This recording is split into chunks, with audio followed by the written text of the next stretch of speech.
মাত্র 20 টাকায় এরকম বড় সাইজের স্প্রিং পটেটো পাওয়া যাচ্ছে, তাও আবার নাকি শ্যামনগরের বুকে। দাদা শুনলাম নাকি তোমার এখানে মাত্র 20 টাকায় স্প্রিং পটেটো পাওয়া যাচ্ছে। হ্যাঁ দাদা ঠিকই শুনেছো, অন্য জায়গায় পাবে এটা 80 টাকা 100 টাকায় স্প্রিং পটেটো পাবে, সেটা আমার এখানে স্প্রিং পটেটো 20 টাকায় রেখেছি, মাত্র 20 টাকায়। আর তার সাথে আমুদি মাছের পকোড়া আছে, মনোলার পকোড়া আছে, এগুলো 8 পিস 20 টাকা।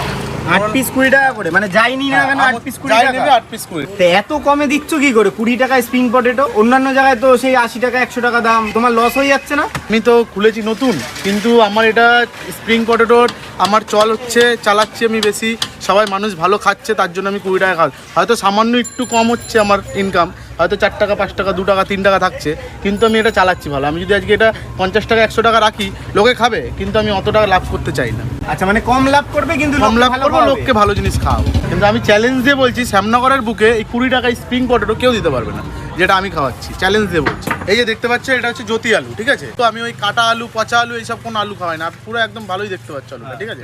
এই পুরো ফ্রেশ আলু দিয়ে জিনিসটা তৈরি হবে এই মেশিনে, পুরো আলুটা একদম জিনিসটা তৈরি হবে এই মেশিনে। এই যে দেখুন, এইভাবে ঘোরাবো আস্তে আস্তে করে, এবার আলুটা কাটবো। বাহ, এই যে স্প্রিং পটেটো, বাহ। ব্রেড কামটা এবার এরপর থেকে হালকা হালকা করে এরকমভাবে দিতে হবে, যেন জিনিসটা ক্র্যাঞ্চি টাইপের হয়। এই যে তেলটাতে ছাড়ছি, ভেজাল তেল খাওয়ানো হচ্ছে না, দেখুন ডক্টর চয়েস।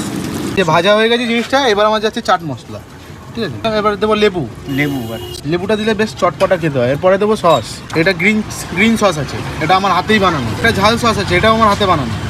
তারপরে যাবে মিষ্টি সস, এটাও আমার হাতে বানানো, 3টে সসই পুরো আমার হাতে বানানো। পরে যাবে চিজ, মানে 20 টাকায় চিজও যাবে নাকি? এই দেখো ঝরে ঝরে পড়ছে সেটা। এবার এই পাতার মধ্যেই দিয়ে দেবে নাকি ভালো ফ্রেশ পাতা? ভালো ফ্রেশ পাতার মধ্যে জিনিসটা দাও। আর সবাইকে কি এরকম কলা পাতাতেই দেওয়া হয়? একদম একদম। এবার রেডি হয়ে গেছে, এবার জিনিসটা খেয়ে দেখো কিরকম লাগছে, তারপরে বলবে যে 20 এটা টাকায় অনেক বড় সাইজ। তারপরে বলবে 20 টাকায় কি খাওয়াচ্ছি। একবার লাস্টে দোকানের অ্যাড্রেসটা বলে দাও। দোকানের অ্যাড্রেসটা হচ্ছে, আপনারা যদি শ্যামনগর থেকে আসেন অটো করে, তাহলে শ্যামনগর থেকে 24 নম্বর রেলগেট, ওখান থেকে অটো ধরতে হবে। অটো ধরে বলতে হবে সতীন সেননগর যাবো। বিধানচন্দ্র স্কুলের উল্টো দিকেই ঠিক আমার দোকানটা। বিকেল 5টা থেকে রাত্রি 11টা অবধি খোলা থাকে। আচ্ছা, বিকেল 5টা থেকে রাত 11টা অবধি যখনই আসবে না কেন পেয়ে যাবে তো এরকম স্প্রিং পটেটো। একদম।